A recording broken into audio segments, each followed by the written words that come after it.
Ladies and gentlemen, independent Americans around the country and around the world, we continue to talk to important, inspiring, iconic Americans that are shaping what this country has been, what it is, and what it will be. And I am very humbled, grateful, and excited to bring to the program maybe the first ever guest who has also been a professor of mine, a true public servant, someone who's lived an amazing life and has tremendous insight on all things America, but especially what's happening right now. The great and powerful Ken Feinberg joins us here on Independent Americans. Welcome, sir, and thank you. My mother would love that introduction, I can tell you that.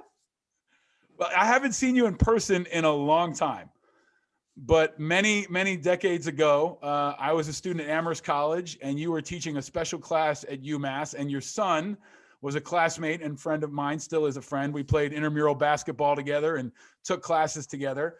But a lot has happened to both of us since then.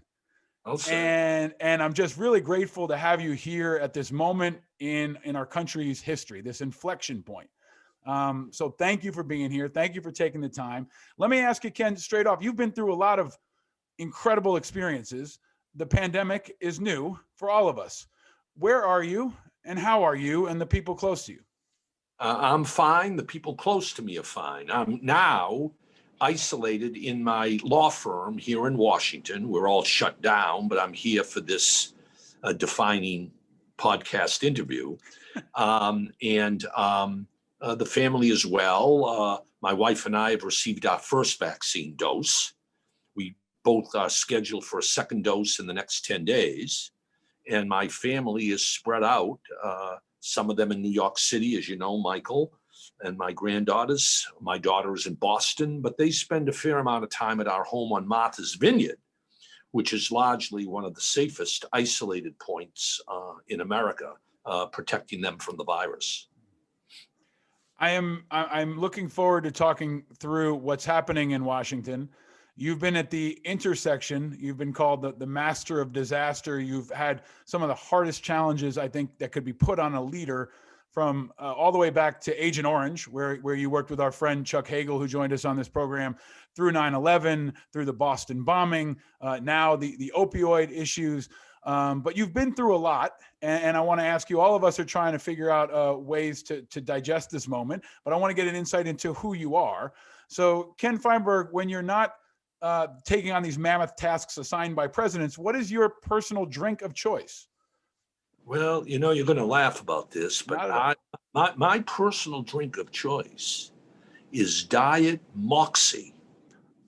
Now, if you've heard of Moxie, you know that it's a very rare soda that is not easy to find. It's really a New England drink. It's sort of like some root beer, some sarsaparilla, but I have to order it online these days from the bottler in Georgia, and we have it shipped, but that's my choice, and it provides a good Moxie reaction. I'm so glad I asked because I never heard of Moxie until I went to school in New England. And then it was kind of this regional Dr. Pepper almost, with such a dedicated following. Right. And you're a guy with a lot of moxie, and I'm glad you shared that. When you were growing up, you're very proud of your roots. You know, you come from Brockton, I think, right outside of Boston.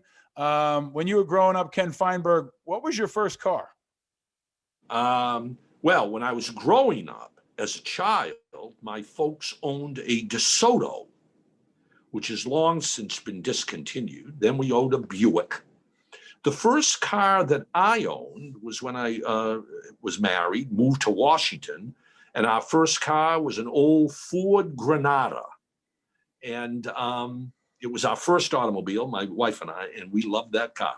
Do you know what year it was and what color? Do you remember what color it was, Ken? Yep, it was a maroon Ford Granada, and it was 1975 when we moved from New York City to Washington to come to work for Senator Ted Kennedy. And that was our first automobile. That's the same year I was born.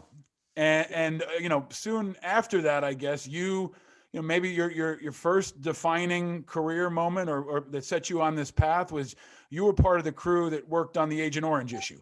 right? And maybe that guided you through so many of these almost unimaginable losses that our country's experienced, from shootings to 9/11 to now the opioid issues. Can you tell me, when you took on the Agent Orange assignment, what was that like, and how did it prepare you for the assignments to come and this moment now? Agent Orange, my role in the Agent Orange litigation is proof positive that it's a mistake to plan too far ahead. If anybody had told me in 1984 that Judge Jack Weinstein in Brooklyn, federal judge who had the Agent Orange national litigation, if anybody had told me that he would call me and ask me to serve as a mediator, I had never taken a course in mediation. I had no experience attempting to get parties who are disagreeing to settle a massive challenge to destroy the vegetation so the Viet Cong couldn't be hiding behind the bushes. But I knew Judge Weinstein, and he called me and he said, Ken, drop what you're doing. I want to appoint you as the mediator to try and resolve the litigation that's been pending for years between the Vietnam veterans and the chemical industry that manufactured Agent, Dow, Monsanto.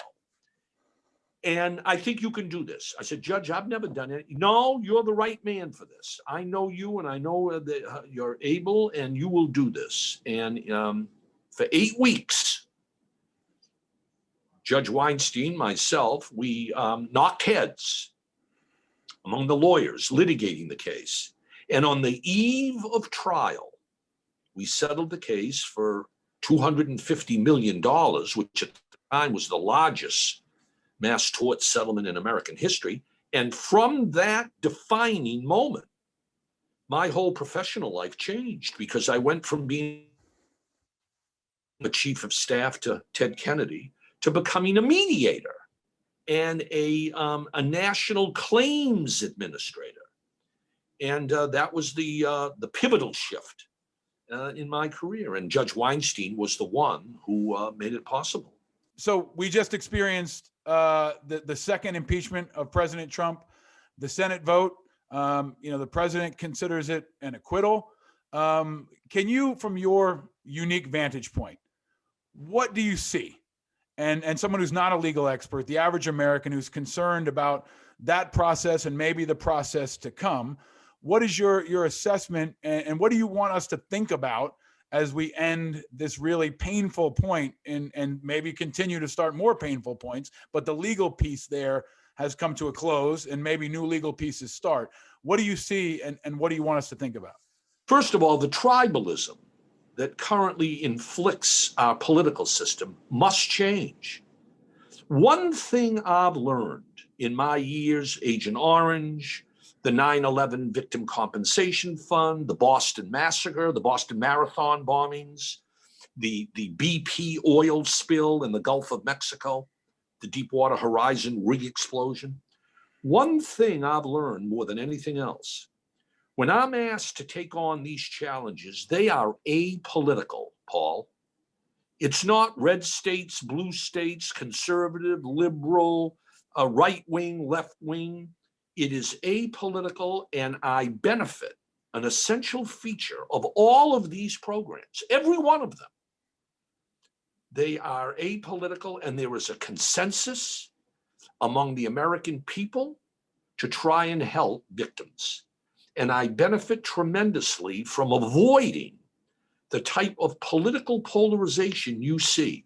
If anybody after 9/11, if you had ever thought after 9/11 that we would see the political polarization that we see today, no one would believe it.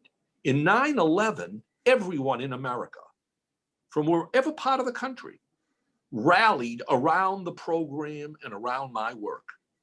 And that's one lesson I've learned, that major gut-wrenching decisions that I've had to make were done on a bipartisan, all-in basis.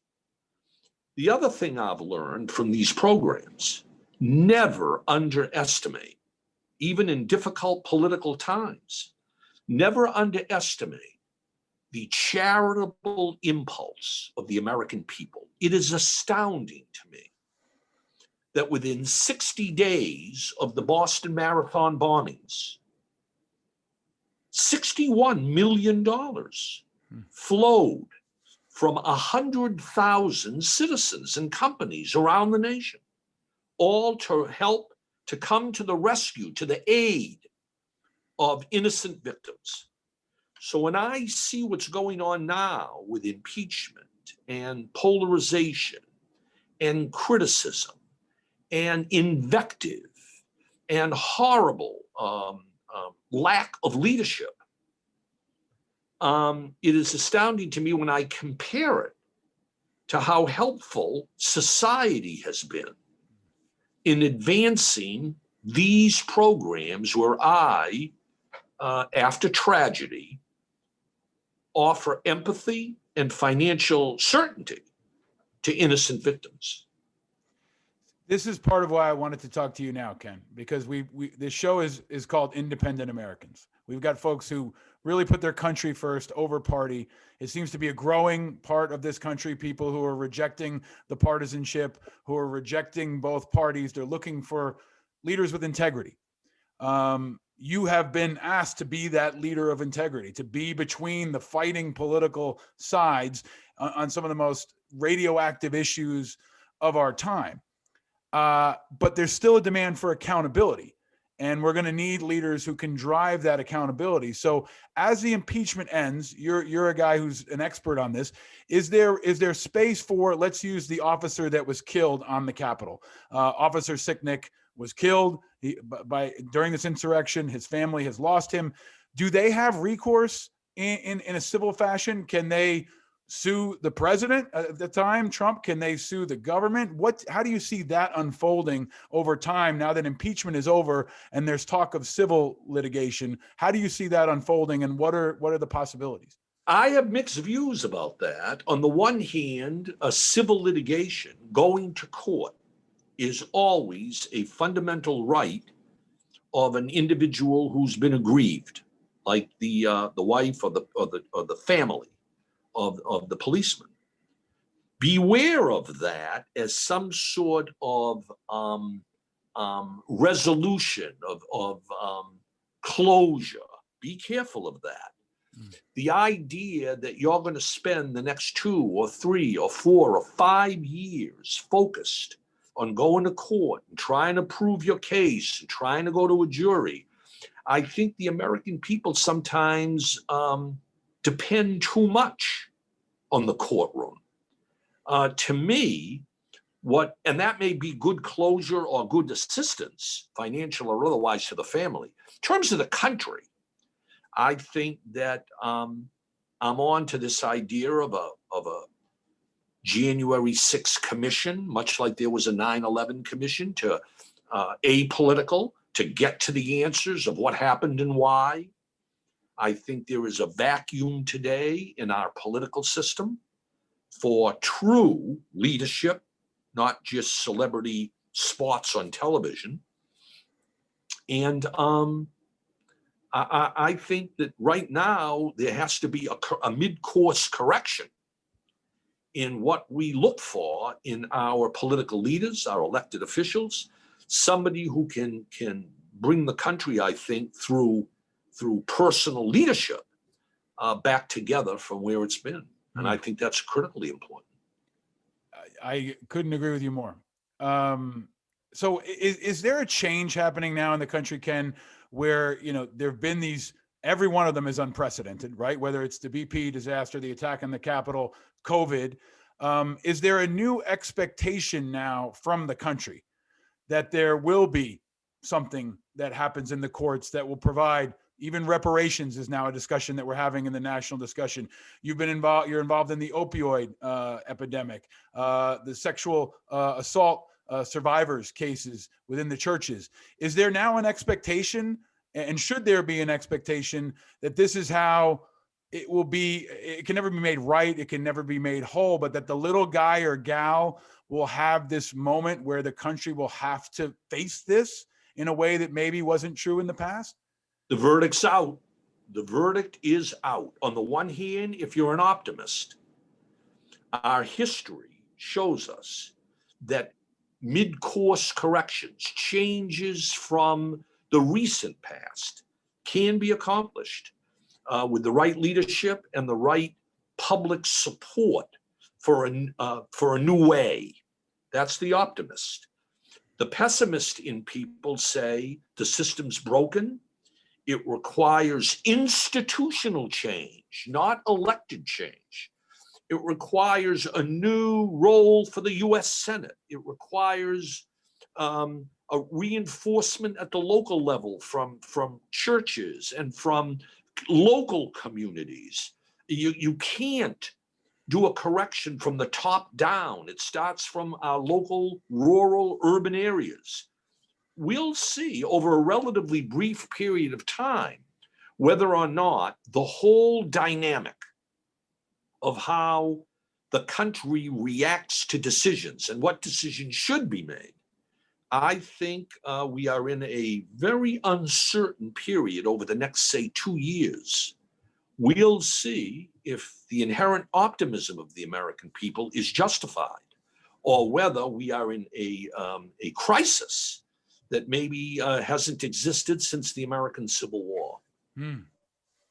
So, Ken, part of what I think many Americans are looking for is ways to channel their energy. There's so much emotion, there's trauma, there's loss, there's friction, in communities across the country.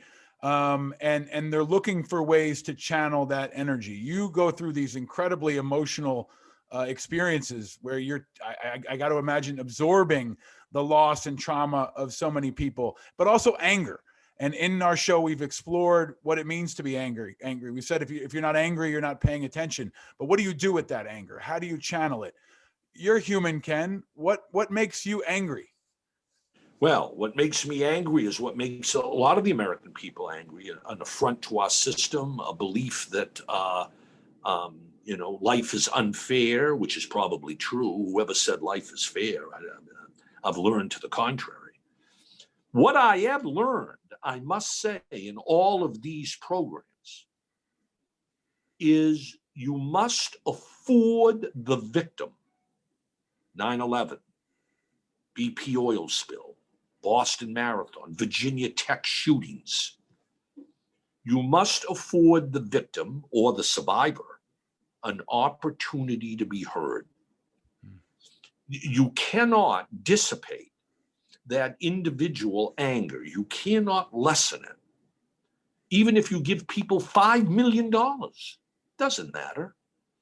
Money is a pretty hollow substitute for loss, injury, death. And unless you give people the opportunity to come in and speak their mind, society is going to confront some very, very unhappy, angry people.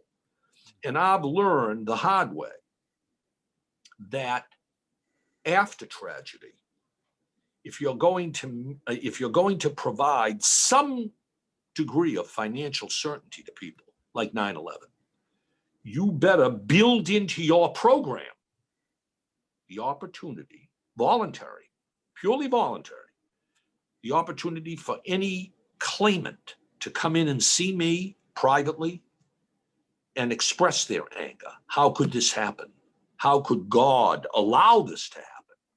There is no God. There is no justice. And you better brace yourself for what you're going to hear. You've guided people in their anger, their loss. You've absorbed it and taken it on yourself. A lot of folks right now are feeling loss or feeling anger, whether it's from the pandemic or the election or the economic situation. But you're also a guy that's worked hard for decades to maintain your integrity and your independence, and I think really serve this country in important ways. So, Ken, do you have advice for people who are going through these hard times as someone who's come out on the other side and is now providing leadership and support for others, and you're a grandfather now, do you have advice for all of us who are dealing with loss and frustration and all this emotion right now? Work within the system. Now, remember, when I was a teenager, the president of the United States was John F. Kennedy. John F. Kennedy said things, made statements that had a tremendous impact on my life. Things like, and this is these statements are a lesson, I think, for today, for the American people. One, government is not a dirty word. Two, serving the public interest is a noble undertaking. And three, most important today to people who feel that they have been disempowered and have no voice and are not being heard. President Kennedy said, every individual can make a difference. And when you ask me as something as basic as what's the message that I present to the American people around the country, I don't care, red state, blue state, rural, urban, whatever. Be active.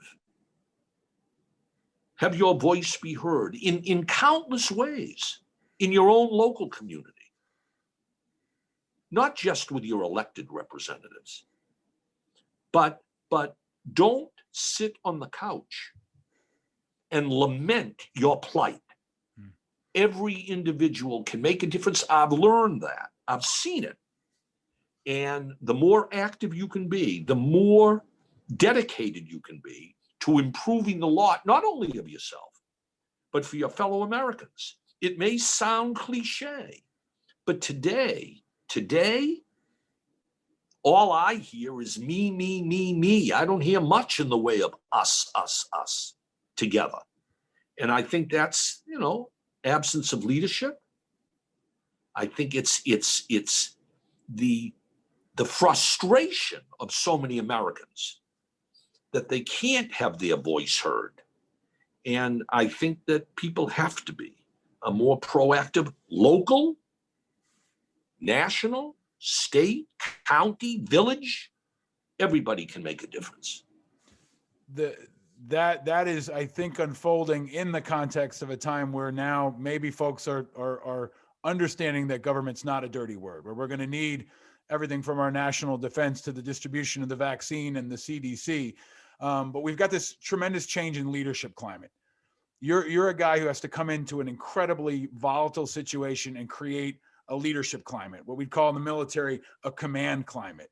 It feels like Joe Biden so far in a short period of time is bringing down the temperature and trying to improve that climate, if only through his own example and the way he talks to people and treats people.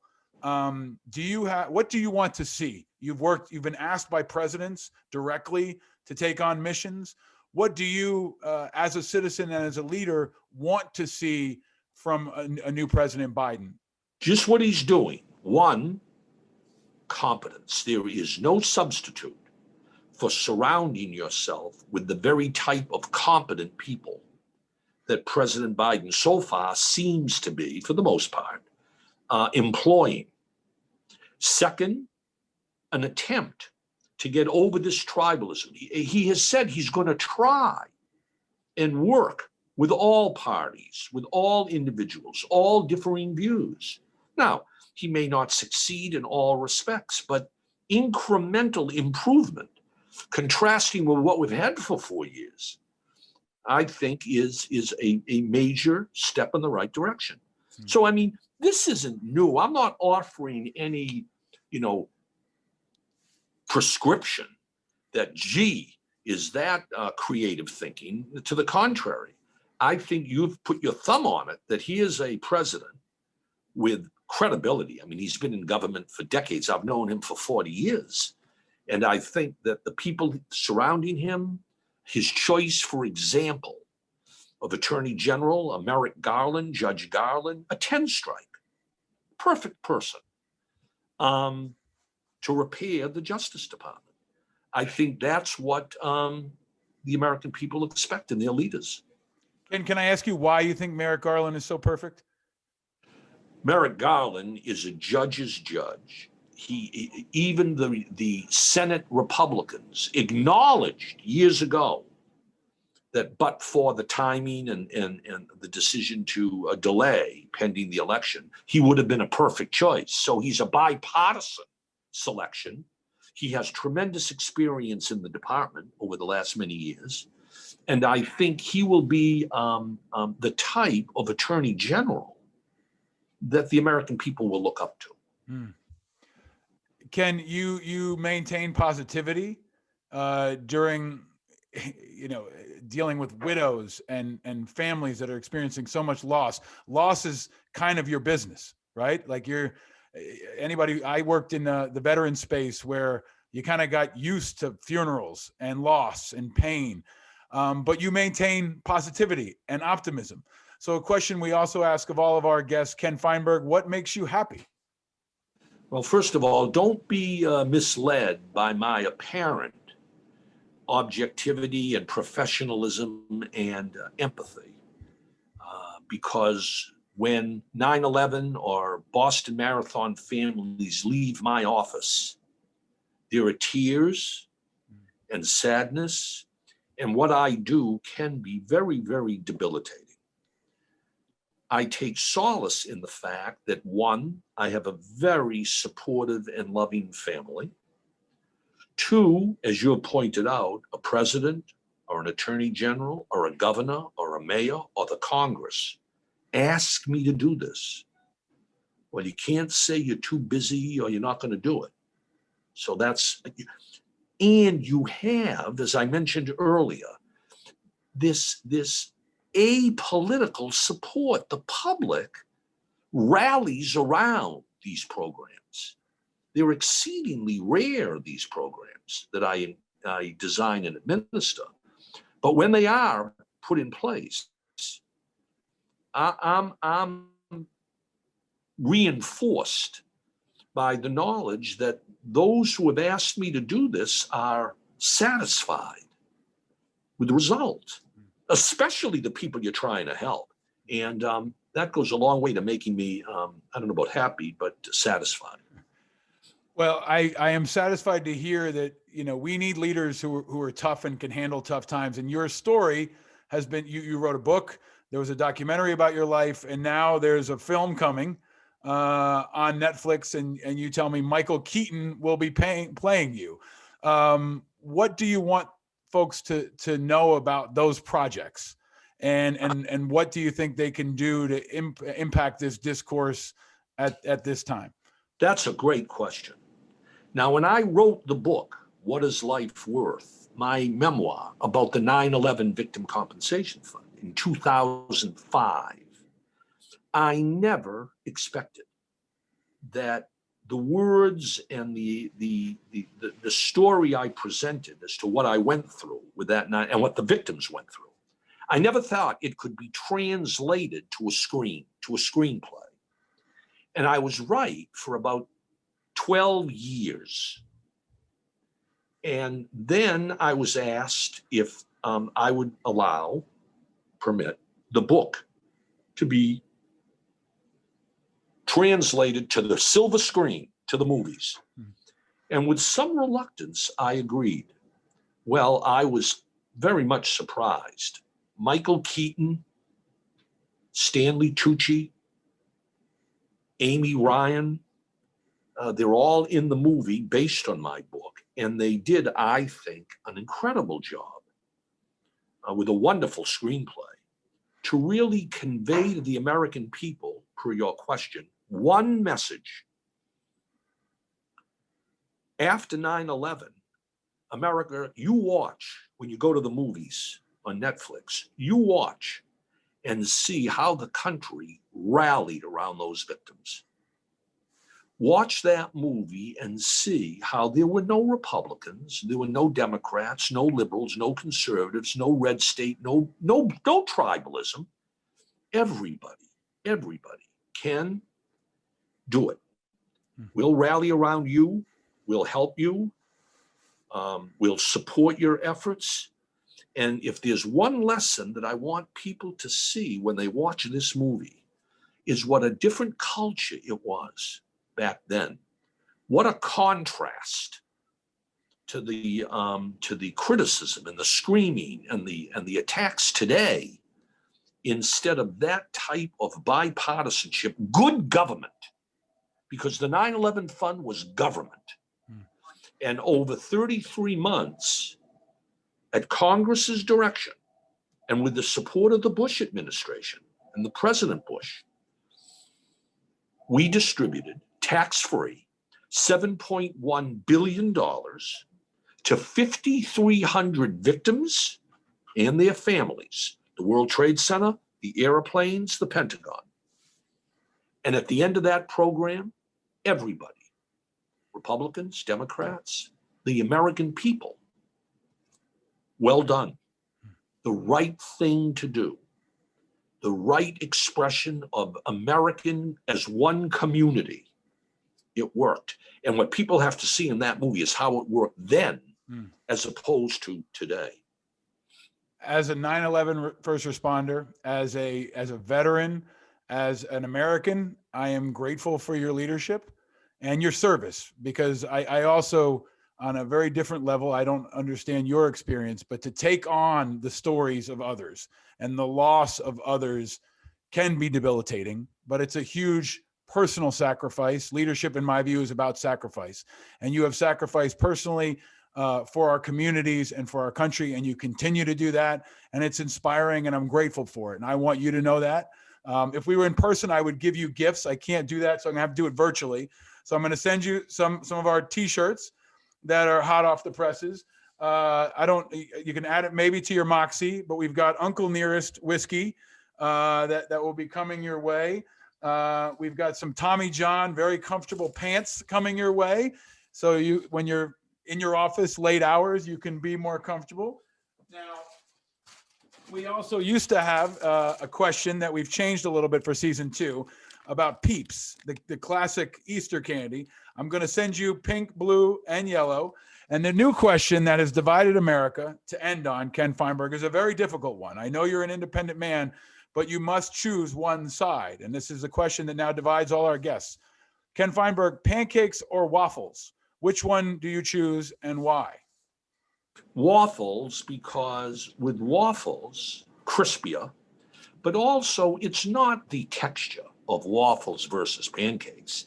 It's really what you put on waffles: whipped cream, strawberries, blueberries, maple syrup. I mean, if you don't have diabetes and you make breakfast your foremost meal of the day, waffles hands down. I knew you wouldn't disappoint with that one.